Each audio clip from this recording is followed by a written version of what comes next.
Okay, guys, thank you so much. This is Jim and Ann Glenn. Hello. We are Diamond Associates with this amazing company called ASEA. And William Friedman, oh, well, there he is. Let me see if he can come up. We said we were on our own. William, are you there? Yeah, Jim, but I'm not going to be with you tonight, but I'm going to listen in.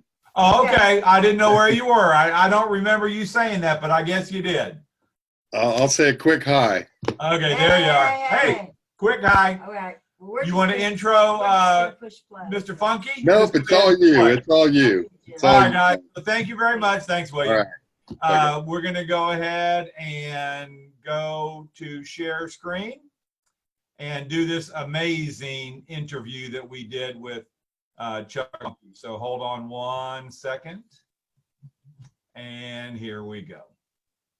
Guys, thanks for being with us. We have quite a treat for you this evening. We have the CEO of ASEA of Salt Lake City, Utah with us tonight. And I think I'd start by sharing an introduction that Tyler Norton shared a while back. He said, he says this about Chuck. He says, you are led by a CEO who is filled with character and goodness. He's noble and humble and self-effacing and kind. He is constantly looking to put attention on someone other than himself, evidenced by the strong emotion he feels, making sure the employees get recognized. So joining me, Mr. Chuck Funke. Welcome, Chuck. Hi, guys. Hi, William. Hi, Jim. Thanks for the opportunity to be with you. And I will just say that Tyler read that exactly like I wrote it for him. So he did a good job. That's I'm joking. They're very kind of them. Thank you. Thank you all. Yeah, you're welcome. Hey, Chuck, tell us a little bit about yourself and why you decided to join ASEA. Yeah, so I've been with ASEA just a little over 8 years. And I came to know so Tyler Norton was my sponsor, if you will, in the business. He and I go back 17 years. I've worked very closely professionally for a number of years in a different industry and have been colleagues and very close personal friends for that entire time. I've known his family equally as long. The past 8 years have been certainly the most fulfilling years that I've had professionally by a very, very wide margin. Just a little bit of background. I'm originally from Missouri. I lived there till I was 19 years old. And it's funny that no matter where I am in the world, if somebody asks me where I'm from, though I've lived in Utah now for the second time for over 17 years, Missouri is still home for me. Spent 2 years in Mexico, which is where I learned to speak Spanish. Then went to work, then went to school in Utah at BYU. I got my degree there, and then was in the financial services business for about 17 years with some very, very large companies, and was through one of those companies is where I came to know Tyler. Married to a remarkable woman who would obviously have to be to put up with the likes of me for all these years, and 4 great kids. We're moving into kind of a different phase in life where our youngest out of our 4 is now 16 years old. So it's a little bit different dynamic in the house than we've had all these years. Yeah, so my wife's a New Yorker. She's from New York originally. I'm from Missouri. So it's an interesting mix at times. But just a remarkable family, very, very supportive. They are all deeply invested in ASEA. It's funny to hear my kids talk sometimes over family dinners on the weekends, how much they actually know about ASEA. Sometimes they'll ask me a really, really interesting question. And it's just amazing how this company is kind of woven through the entire fabric of our lives. It's hard to really determine where, ASEA stops and starts because it's so interconnected from a family standpoint, from a work standpoint. And as I mentioned, certainly the most rewarding thing I've ever done professionally. And that's not to say I didn't have some very meaningful opportunities and companies I've worked for in the past, but ASEA is extraordinary on a number of fronts. Excellent, excellent. Hey, Chuck, as the CEO of ASEA, if you were addressing a group of, let's just say, first day associates, and then they are a whole room filled with them, what would you say to them regarding ASEA and the opportunity to become a partner? That whatever your expectation is from an opportunity standpoint, whether you looked at this opportunity as a way to supplement your income, or whether or not you're looking at this as a professional networker who is looking to make a full-time living and a very, very good living and generate a substantial amount of wealth, whatever your objective is in that, ASEA will meet you there. You can do all of those things. One of the extraordinary things about ASEA is to meet people around the world who have literally had their lives changed. I'm not talking about just incrementally. I'm talking about the entire trajectory of their life has been changed because of the opportunity that's been afforded them by ASEA. And that's a very rewarding thing. I think most of us who are drawn to ASEA identify with it not only because of the incredible product, not only because of the opportunity that it creates, but there is a cause aspect of this company that I don't think most of us would be fulfilled if we were working in an enterprise that sold something that was of less value. That's a very, very rewarding aspect. And as you talk to people who are drawn to this company, there's always a cause component to what keeps us here. It's difficult. Somebody made an interesting comment the other day. We just received word, and I probably get in trouble for saying this, but we just got word late last night that ASEA, for the 5th straight year in a row, was just recognized by Utah Business Magazine as one of the best places to work in the state. And that's all done by survey, anonymous survey. We don't have any say into that. We just got word of that. It hasn't even been announced. In fact, I hadn't even told the internal team that. It was just that's brand new information. The person I was talking to who gave me that information said, one of the great things about ASEA is that the problems are difficult, the people are not. And that's a very, very great thing to be associated with, an organization that has great people. And to go back to your earlier question, William, what would I tell a group of brand new associates from an opportunity standpoint? Is that you're going to have to work very, very hard. This business requires a tremendous amount of work and energy and effort, but the payoff is remarkable, and you're doing it with genuinely good people. Myself excluded from that comment. This company is made up of remarkable individuals. Our field leaders are some of the finest people that I've ever had the opportunity to meet, let alone work with and engage in on a regular basis. And so that is a very, very satisfying thing, is to be able to be affiliated and associated every day with highly committed, highly driven people whose objective and in game is to see this company succeed and see the people in it succeed. Fantastic, Chuck. And you're showing a bit of your how humble you actually are. And congratulations. My wife always tells me, stop being so humble. You're not that great. That's so fun. Well, congratulations on the award. The good news is this is a recording. It won't come out for a week, so you've got... I got some time to get out in front of this. You're right. Yeah, you're right. Because I'm going to be in trouble if somebody learns about that from the first time from this video. So I got to go talk to some people. Awesome. Hey, Chuck, give us an idea. Share something about your views and your thoughts on the research and development of this technology. Yeah, so obviously science has been something that's played a very, very important part from the very beginning of ASEA. One of the things that Tyler announced, for those of you who were at convention, was you saw the ASEA will statements at the end of Tyler's presentation on Saturday afternoon.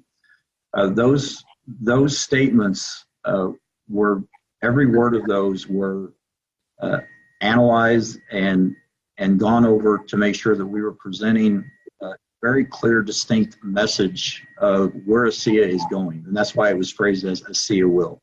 One of the things you saw in there is a commitment to ongoing research and development around the REDOX platform. We believe as an organization that our competitive advantage up to this point and going forward has to do with what's in this bottle. The REDOX technology is very unique. It is exclusive to us for right now.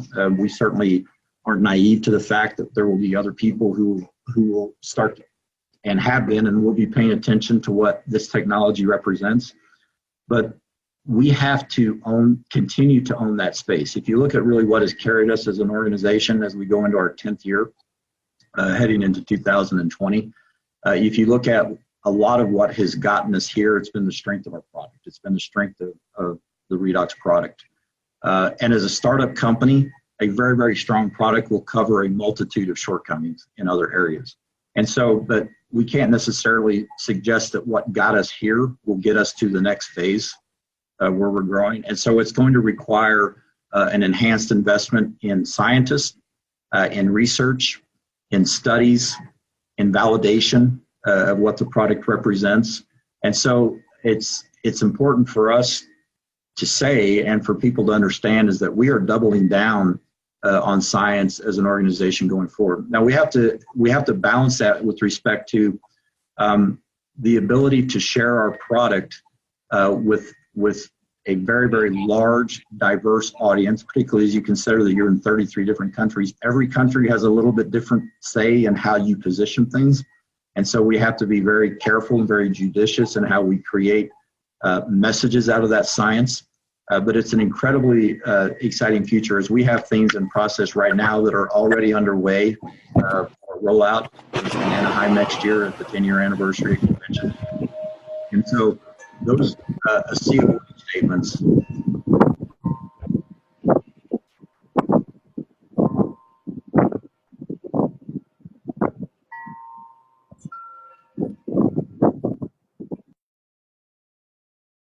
Okay, I think sorry about that. William accidentally, hold on, I'll start it. I'm going to restart. William accidentally got on his cell phone and create a lot of background noise. Hold on.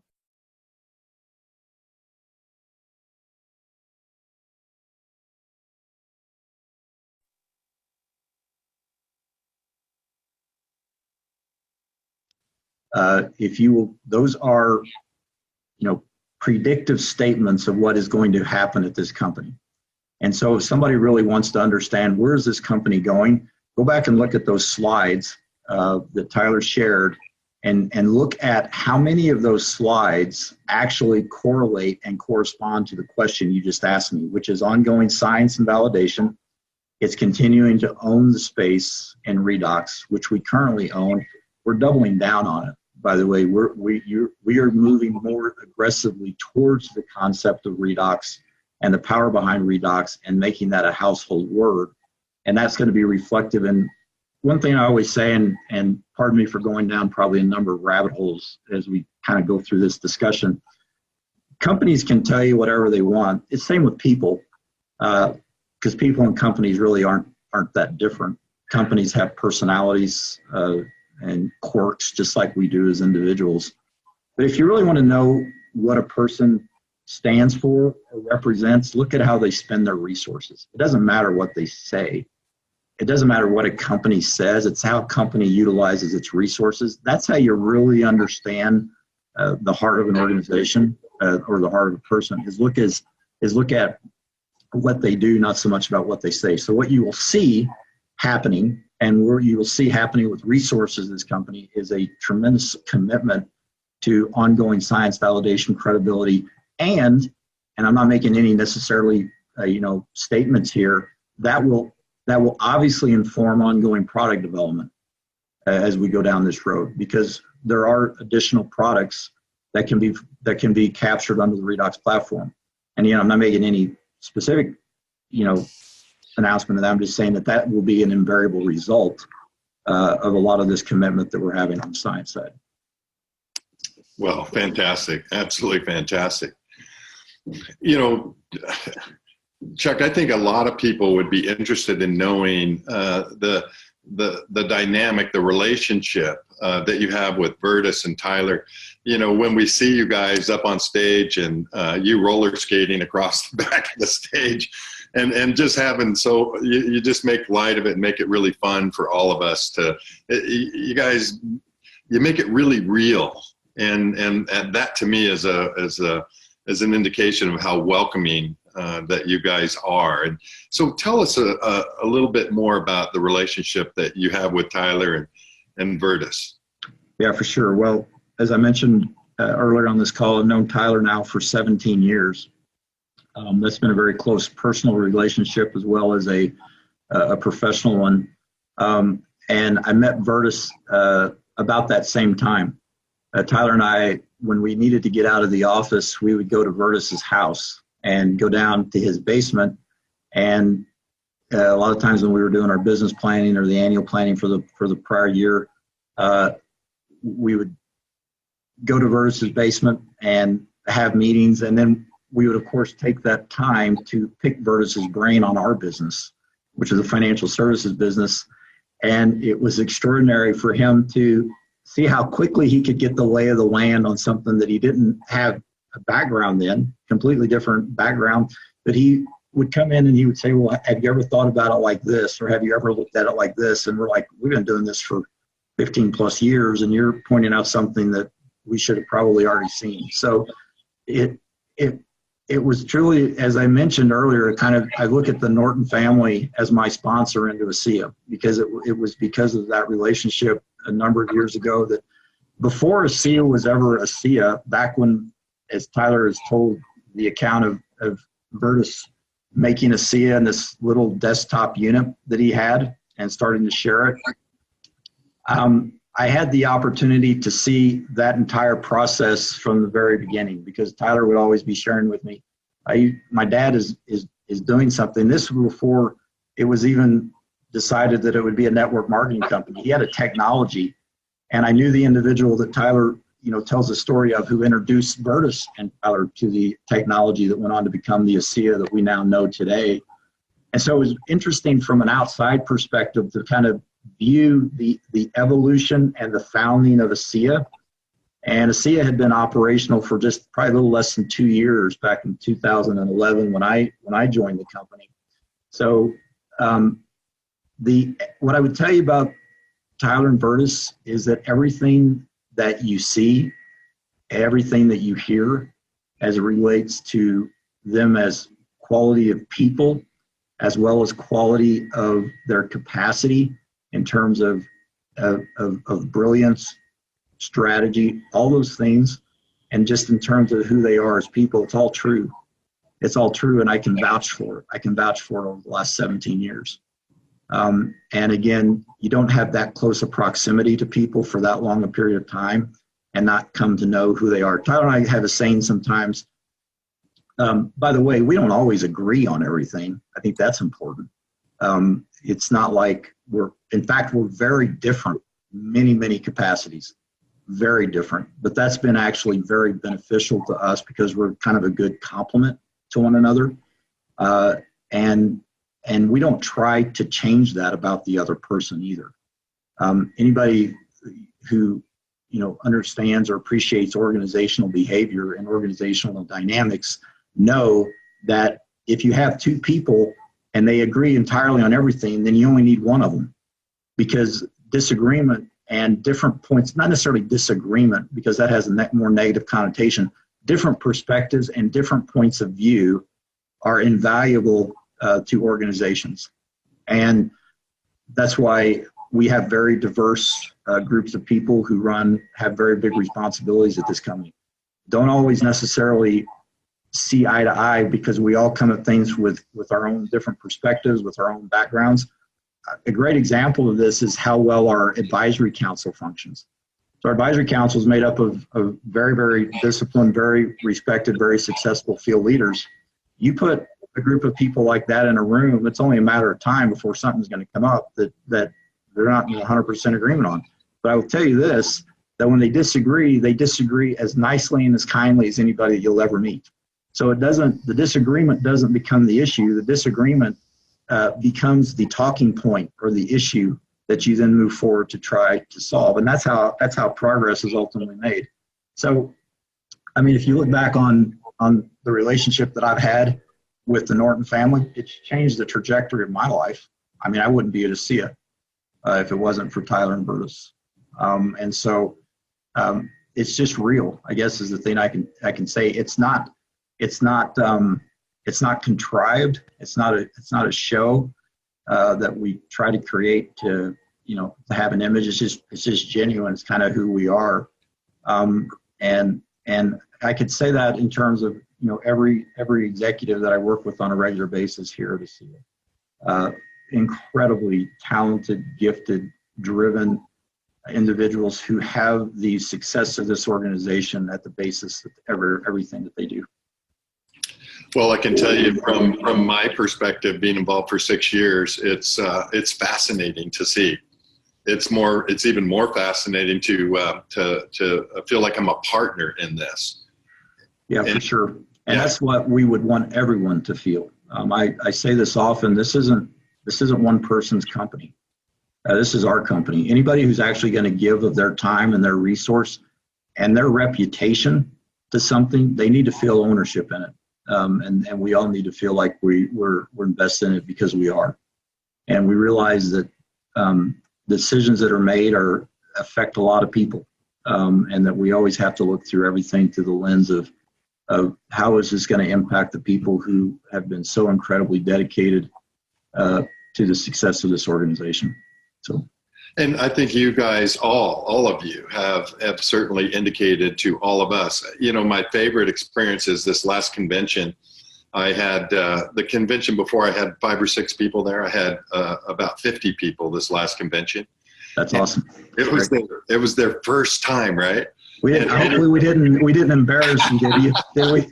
No, it's just the opposite. You just don't know. I mean, we know because we've been around for a little while. We know likely what's going to happen, but to watch it happen, to actually hear the feedback from all the people, I can tell you that they were so fired up.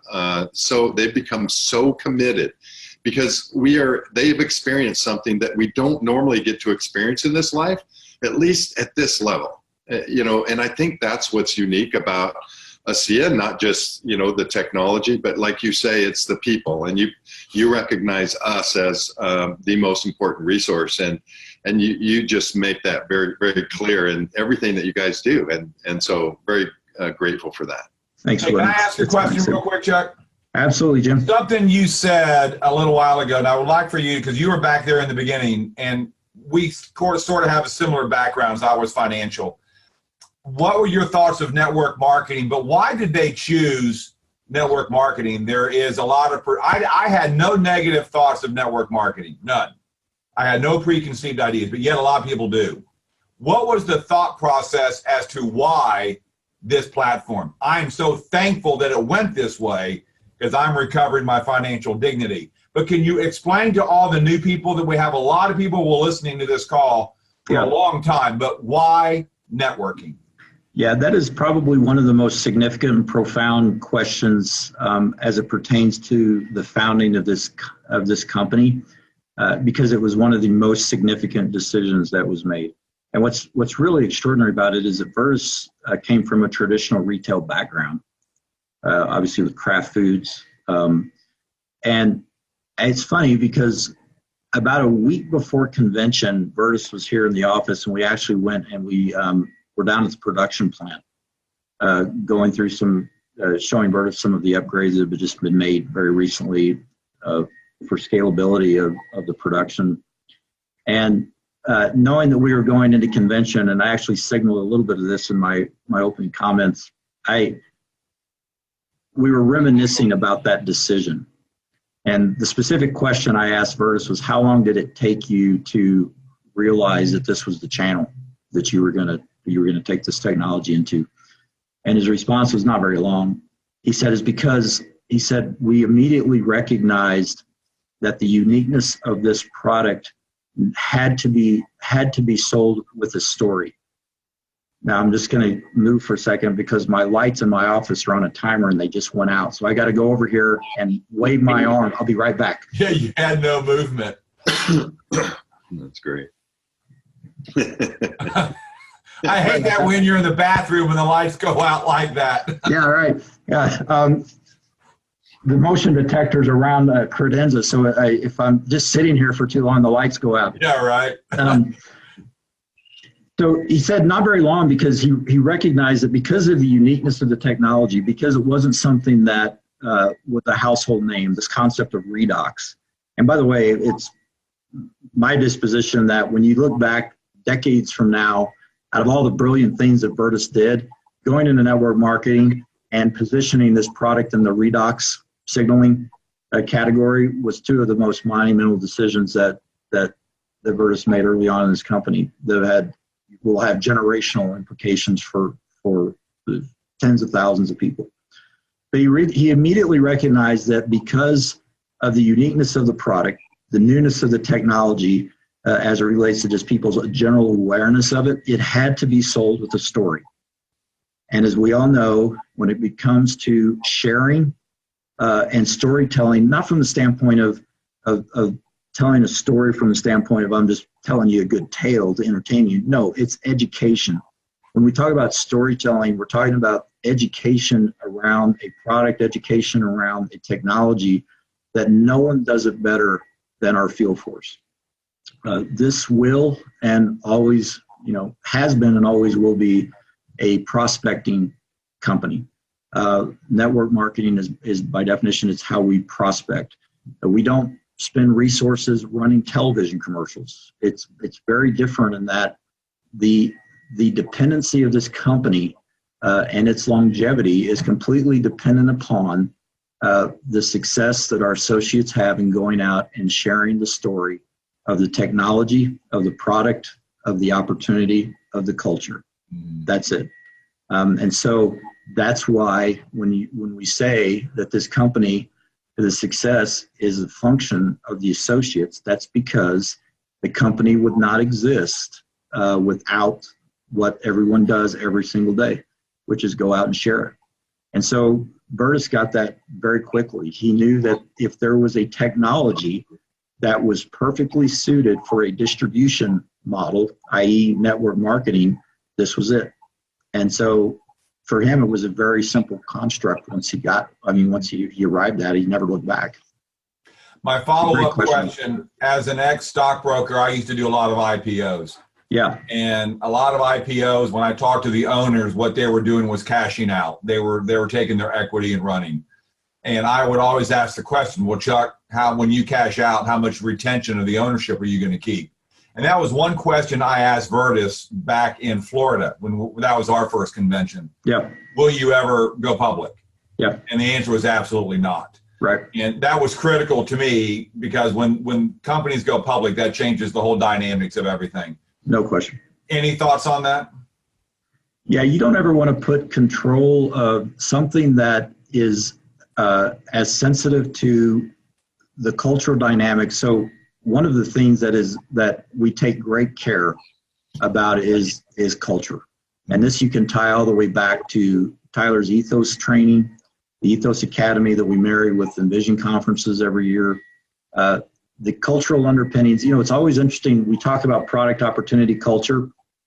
Most people come to the company because of product experience or because some of the experience with, or they're looking for a business opportunity. They're looking for a way to make money. And those are all great reasons. Most people end up staying long-term a lot of times for culture. The product, you can have a remarkable product experience. You can have incredible, business opportunity. But the thing that binds us all together across 33 different countries around the world is the cultural component that we feel. And William, I think you said it best because it's kind of sometimes hard to get your head around what that actually means. You said it perfectly when you said, I had been to a convention, so I kind of knew what to expect. And I was really excited for the people that came with me, for them to experience it, because it's really hard to explain it without experiencing it. Mm-hmm. It's very experiential, or some you just have to simply experience rather than explain. And so that's a very fundamental piece of what we have to do. When you put the decision-making process just purely in the hands of finance people, and this is getting back, Jim, to your question as to why this is important. There are aspects to this business that anybody who's ever been in your position about their sharing that aren't just pure, simple math. There is belief, you have to know and believe that this company is going to be around for a long time, that this isn't just something that someone is doing for a quick exit. That when we talk about one of our core values, when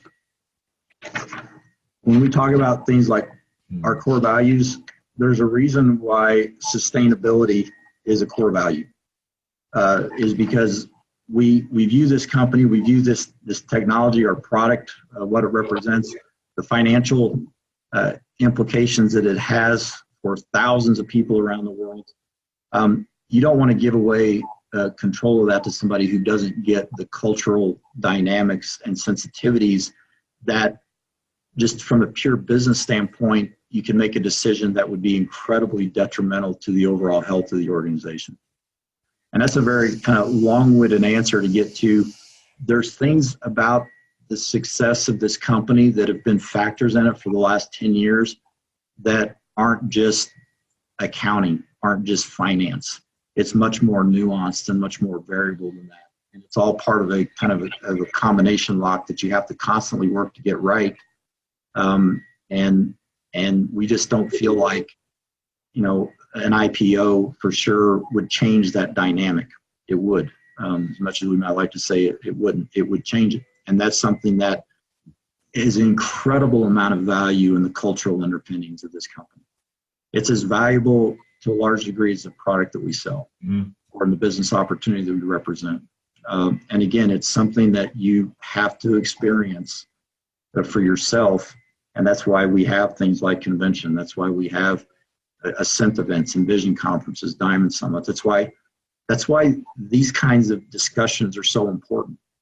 What you're doing right now, this call that you guys have created, this entire following around, this is cultural. This is what it's all about. So hats off to you guys for the following that you've created around this. Thank you. Well, thanks, Chuck, and thanks for being part of this, because you are a huge part of this. As we wrap up, I know you're out of time. How's the future look? How excited are you about the future? Never brighter, never more optimistic. We talk about this concept that, we're going into our 10th year. That's not a really long time for companies. Jim, you know that you probably worked for companies in your other industry that are around over 100 years, as have I. So 10 years is a very significant milestone. It's a very significant milestone for network marketing companies. But 10 years is really just the very, very beginning. We take a very long-term view of what this business is, what it represents.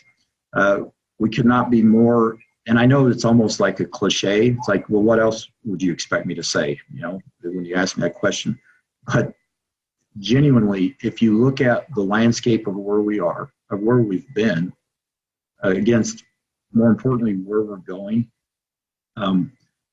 until I can walk out of this office and go 2 miles from here and ask, 10 random people if they've ever heard of ASEA, and at least have half of them say yes, this opportunity is completely untapped. It's wide open.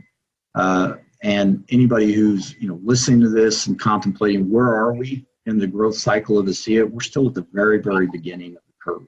It is just getting started. We're just getting traction. I mean, we don't have anything that what we would consider to be acceptable market penetration in any market that we operate in. And the things that are happening around the science and technology and validation aspect of this company are as exciting as it's ever been. I talked about this at convention.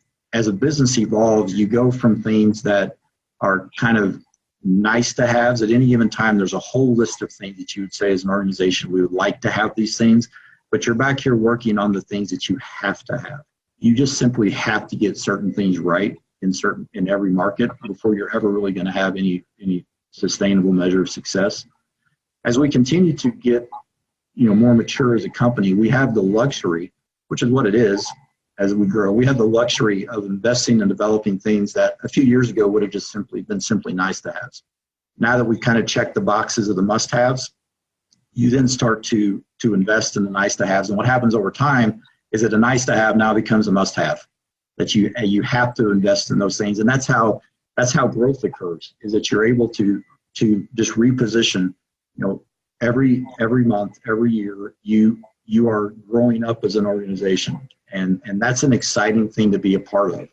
It's an exciting thing and whether you've been here over 10 years or going on 10 years as an associate, or whether this is your first day, you're still going to see that continue to happen, because we're never going to stop evolving and developing and progressing as a company.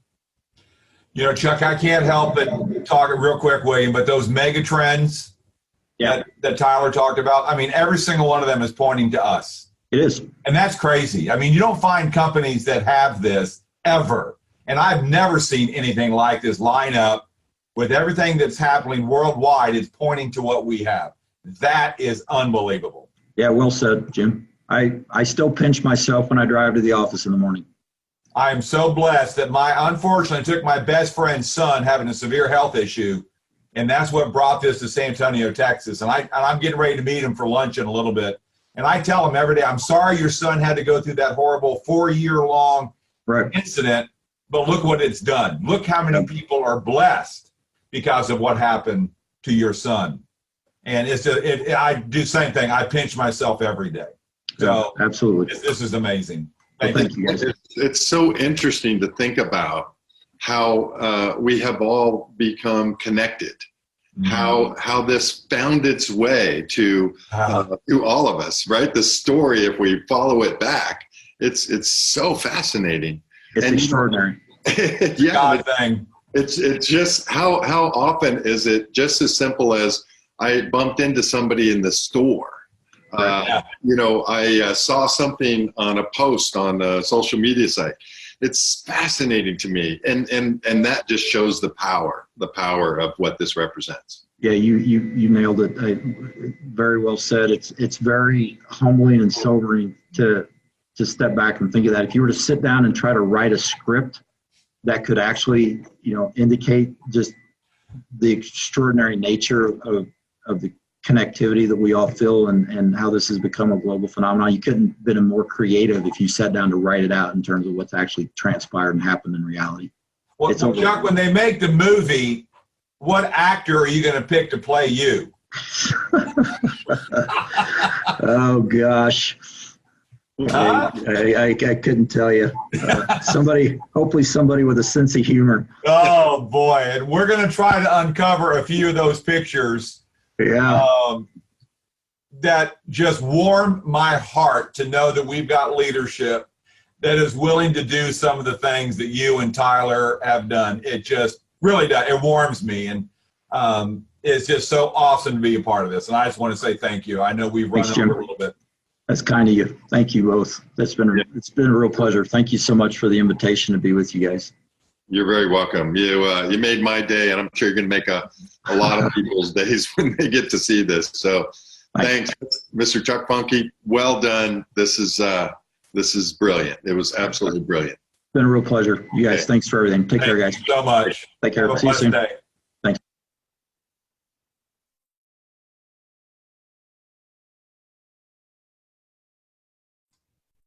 That was better than I remembered it.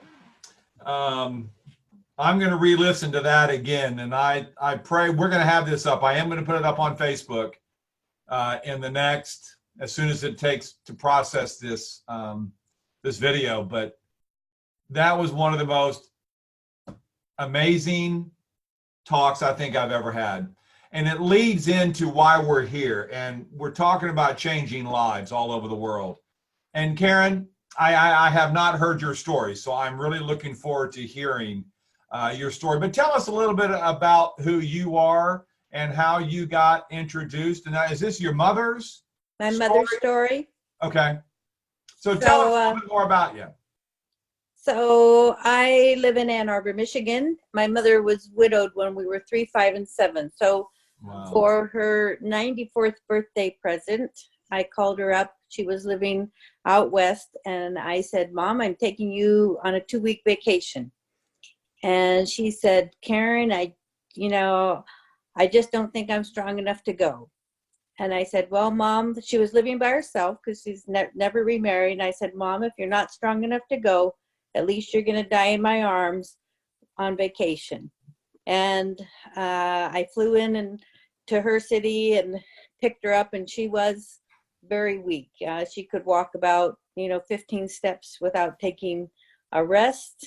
And luckily I had been introduced to ASEA by Dr. David Silverman Okay. a few months before that. Now, how young is your mother? She was 94. Okay. She's 94 years old. We flew down to Arizona together. I rented a house down there with a pool and a jacuzzi. We were actually house sitting for free at this fabulous home. And the second night that we went into the bedroom where she was sleeping, she said, oh, this is a nice room. Have I seen this one before?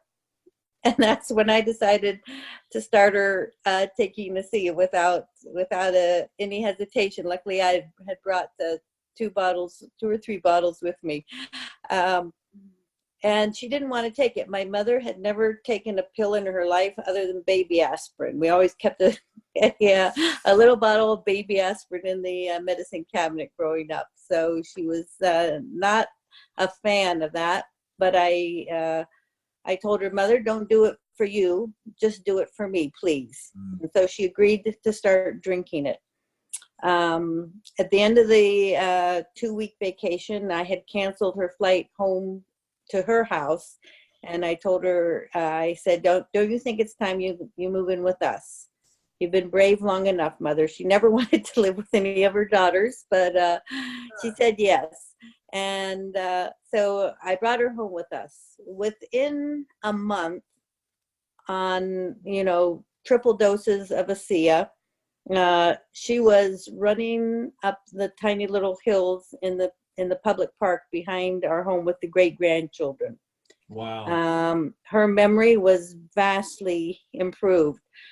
I had been drinking it as well, and before I went to Arizona, I had been to a therapist for extreme right shoulder pain. It wasn't getting better, and it cost like $150 an appointment for no results. And when I saw what was happening, to my mom, I was determined I was going to stay on this. And suddenly, like 3 months into it, just on a regular, 2 ounces in the morning, 2 ounces at night, one morning when I woke up and my arm was actually under my pillow, the way I prefer to sleep. And so somehow magically, I had full movement back in my shoulder with no more therapy. I had given up on therapy because it was not doing anything. And so 3 months on ASEA gave me my shoulder full rotation back when it was only, I couldn't sleep with it under my pillow before that. So I will never, ever regret having shared ASEA with my mother. It gave me my mother back. She's always been a brave soul and a spirit, but it was so sad to see her so weak, and it was so wonderful to see, we could go on walks together, we could do the things we used to do thanks to ASEA. Isn't that amazing? How long did you end up having your mother for? I have 2 other sisters, and so I had called them and I said, I was the youngest, and I said, so let's each have her for 4 months. That way she can see all the great grandkids and everything. So she traveled between our homes, and she passed away at 98 years old. Wow. In her sleep. And I will forever be grateful to ASEA for letting her have a healthy last 4 years of her life. It's so important. Now, how much was she drinking again, Karen? When she was at my house, we had her on a double dose in the morning and a double dose at night, and another one if I could get it in her. And Okay, she, so that's four. That's 4 and 4. At least 8. Yeah. 8 ounces. Okay. Sometimes 10. yeah, and it's you know, she really didn't want to do it, but I told her, I said, Mom, she would call me her angel. I said, Mom, I'm not an angel. I said, I really need you to be strong for me. So if you can't get somebody to drink it, if they're like my mother, remind them that you're not Superwoman and that you need them to be as strong and happy and healthy as possible for the good of everyone. Absolutely. Well, Karen, thank you so much for sharing your story with us. My pleasure. Thank you so much. Yeah. And guys, when you hear stories like that and you see the lives that have been changed, how can we not go share this? And when I think back to some of the things that Chuck just got done telling us, you know, we're a prospecting company. We're sharing the story of REDOX. The technology was situated perfectly for networking. This is a culture. If you've never watched the Ethos videos, I would highly recommend that you go watch the Ethos Academy that's located in your back office. Other companies, by the way, I've noticed are picking up on the cultural language that Tyler has adopted. I'm seeing many other companies that are coming out with similar phrases, and they're trying to mimic what we have, but no one can mimic the Rolls Royce of this industry. And it's hard to explain this. You must experience this company. Believe, you got to know and believe. And there's no quick exit for this company. There's no quick exit for us. You're not going to come in and want to get out. I'm just kind of summarizing what Chuck said that meant something to me. And the culture underpinnings, you have to experience those. Take a long-term view, not just a week or 2 or a month or 3 or 4 if you're coming in with this as a business. And also take a look at the ASEA will, what Tyler Norton talked about at convention, which all the cultural shifts that are happening, the mega trends that are happening, and they all are pointing to the technology that we are so blessed to be a part of. And we have practically no market penetration. And so that was something that really attracted me to this. No competition, a company that I think it was 8 or 10 months that they were debt free. We have the capacity to go up to 800 million in revenue, and they can even expand that immediately. But again, no competition. So we've got that amazing opportunity. You couldn't write a better script than what we are living right now. We are living the most amazing discovery, the most amazing business, the most amazing founder, the most amazing us. See, this is where the magic happens, is right here. So guys, Ann, anything you want to say? No, we just love that y'all would, set aside your Friday night to be with us. I thought that was neat that Chuck said, a couple years ago, these guys decided to do this group, this platform where you can come on, every Friday, 7 o'clock Central, and invite people back that haven't experienced our culture, haven't experienced the ASEA story, or maybe they want to try the product, haven't yet. Invite them to your house, and they can watch Danielle Matthews and her mom, and they'll share the true story of what all she went through, prior to ASEA, and what she's like today. She's very successful now in Florida. So, like I said, we love sharing this time with you, and we hope that more will come back. We definitely hope new people will come back. That's why we do these. We do in-homes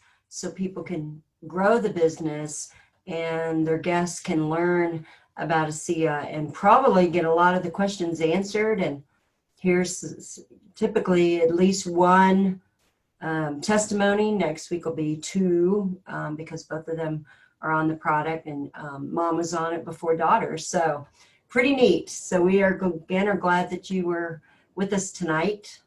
And Jim will be posting it on I See You United in a little bit, so you can tag people in your team and they can watch it again, or replay this at United and maybe make a meeting out of it, a Zoom call or whatever, and then you can replay this whole thing again. Yeah, and I will contemplate. I know Russell Johnson's asked me to put it on YouTube. We might just do that because I think this one warrants what Chuck Funke had to say. So, guys, with that, we probably will go ahead. I got a good friend, Vern, that can probably make it a Vimeo thing, and we'll go ahead and put it out there. Probably we'll be able to do that by tomorrow. So thank you so much for joining us. Thanks for coming into our home. William, we missed you. And guys, thank you. We'll see you guys on the ASEA Highway. And we will be, if you by chance, anyone knows anybody in Laredo, Texas, we have a meeting tomorrow at 11 o'clock at Rudy's Barbecue in Laredo, Texas. If you know anyone there, please feel free to invite them to join us, where we will be sharing a very similar story and having some really good barbecue. So with that, thank you. God bless. We love you guys. Thank you. Bye now. William, are you there? Yeah, great job. That was fun. Hey, Thanks. thank you, William. guys. We appreciate you. All right. See y'all. Bye-bye. Bye, guys. Bye.